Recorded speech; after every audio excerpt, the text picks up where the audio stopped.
Hi everyone, I'm Shelly and you're watching There's No Place Like Home. It's June and every time that the weather starts getting warmer, I get inspired to start sharing some lighter learning methods with you.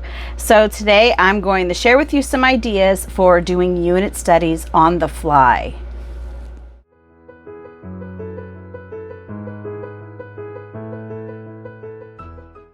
Okay, I love unit studies. I have been using them for years, and it is no secret that I like the pre-packaged unit studies the best. The ones written by Kono's character curriculum. I think it's amazing. But there are times when we have needed to pull together something a little bit quicker. And some reasons that you might want to do a unit study on the fly is if, for example, you want to do some lighter learning over the summer. A unit study is the perfect thing to do that, and doing it on the fly or kind of gathering resources yourself for a specific topic is a great way to incorporate the things that your kids really want to know about, and it's a great way to incorporate some of those summertime things that you might not be able to explore when it's a little bit colder. And you know, a lot of people even like to do it this way just to save money because they don't want to go out and buy the prepackaged curriculum. But no matter what the reason is, I know that a lot of people will ask, how would I even start doing a unit study on my own?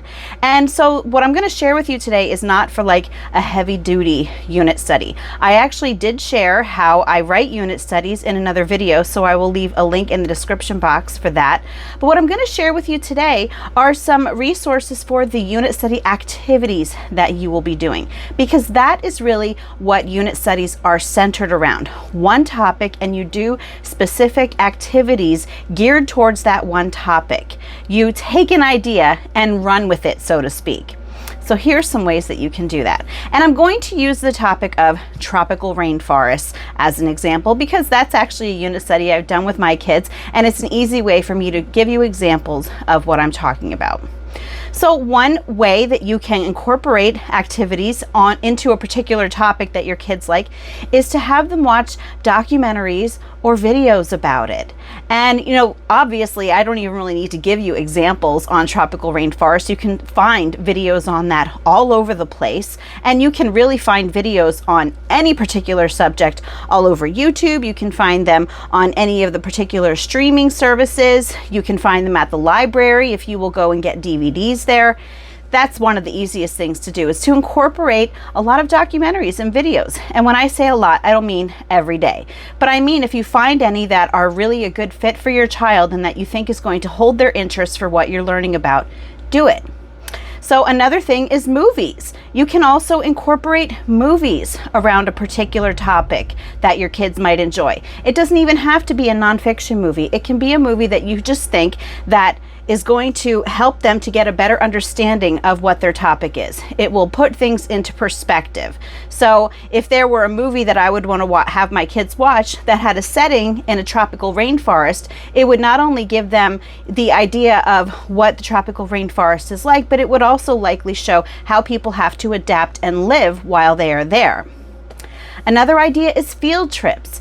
Now you can, especially if you live in the city, this might be easier than if you live maybe out in the country.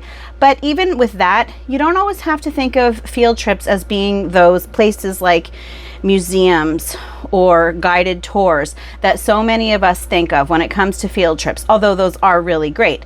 Even if you do live out in the country or in a small town like I do, the outdoors themselves provide a fantastic field trip for you and your kids. And it's fun. It gets you out of the house. And again, it gets them really into the surroundings, if not in the surroundings of what they're learning about. But if you do take them to like a museum or to a guided tour, they will get additional information that they may not have known before. So for example, even though I obviously don't live in the tropical rainforest, even if I would take my kids through to a walk in the forest around our house, we could discuss the differences between what they've learned about the tropical rainforest and what it's like where we live, what the difference in the animals is like, the difference in temperatures, the difference in weathers. It's so fun to just find different ways to incorporate what your kids want to know about and just learn right along with them.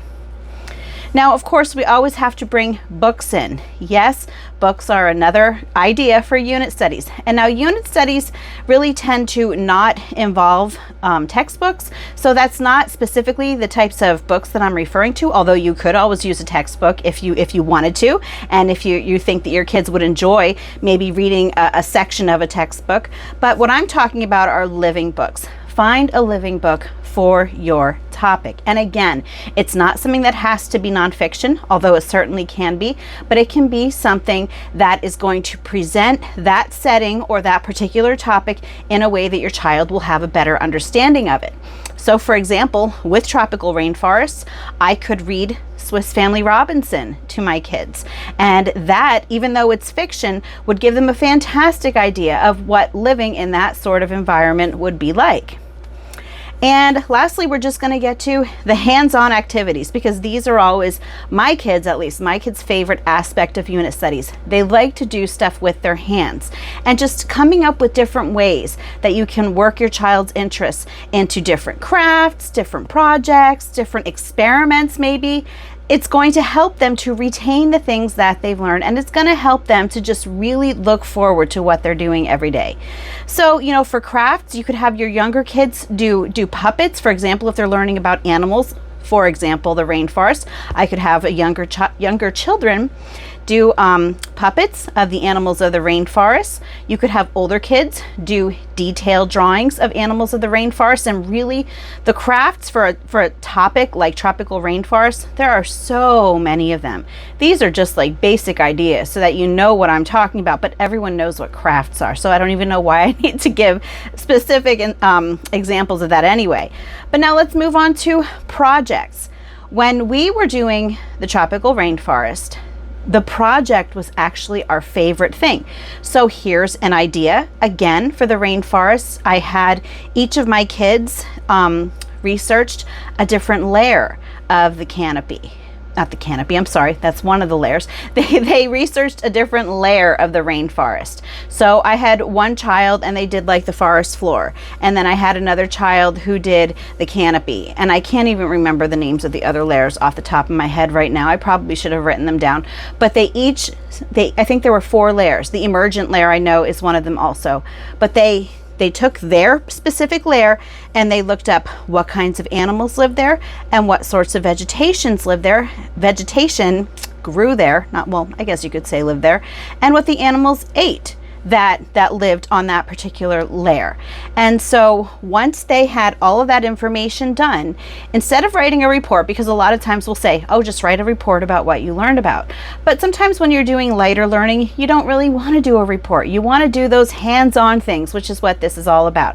So after my kids had researched their layer and just found out, you know, what lives there, what the vegetation looks like, what the trees look like, and so on, we went to the dollar store and we got a roll of that brown roll paper. It's like over by where you buy all the postage stuff. Some people call it butcher paper. And we rolled a really huge piece of paper out of this butcher paper. And we taped it, we used duct tape onto the sidewalk out front. And we got a bunch of paint together and my kids painted a mural together, but they each only worked on their own layer of the rainforest. And they had so much fun doing it. And it was a big mural because I had, how many kids did I have working on that one at the time? I had 4 or 5 kids working on that mural. So yeah, it was a long mural and that's what they did. They all worked on what they had researched. And it was probably one of their favorite things that they had ever done together. And so lastly, we'll talk about experiments. Are there any experiments that you could work in with your child's topic? You can find, again, a lot of experiments on YouTube. You can find a lot of books with like kitchen experiments or experiments using items from around the house. You can find those a lot of times at the library. And is there a way that you can incorporate that? So for example, in the tropical rainforest, what you could possibly do is we learned that the canopy is so thick that even when it pours, it still takes several minutes for the rain to actually hit the forest floor because everything is just so thickly covered. So maybe you could have your kids sort of recreate their own, oh, I can't even think of it. their own forest system, like try to put their own trees together, come up with some sorts of material around the house and try to create their own layers so that they can recreate how, if they would pour a little bit of water on top of it, it would take quite a while for it to drip through finally and get down to the bottom because the top was so thick. That's one experiment. And actually, back to another hands-on experiment, my kids also, not experiment, hands-on activity, my kids did a diorama. So that's something else that you could do if you're learning about a particular biome or habitat. And really, the possibilities are endless. But really, the most important thing that I'm hoping that you take away from this is that you don't need to have a curriculum that's written out for you already. It is really super simple, and it's actually really fun to gather up some different materials for things that your kids want to learn about. It doesn't have to be anything really elaborate. It doesn't have to be anything that's going to take a really long time. The most important thing is just that your kids learn more about something that they love, and so that they can understand that learning is not only fun, but it's something that they can continue to do throughout their lives. That's all that I have for you today. If you like this video, give it a thumbs up. If you haven't subscribed yet and would like to hear more of what I have to say, I would love if you would do that. If you have any questions or comments, you can leave one either here or over on Instagram. And if you like my work and would like to check out my Patreon page, I will leave a link in the description box for that as well. And I hope you have a great day.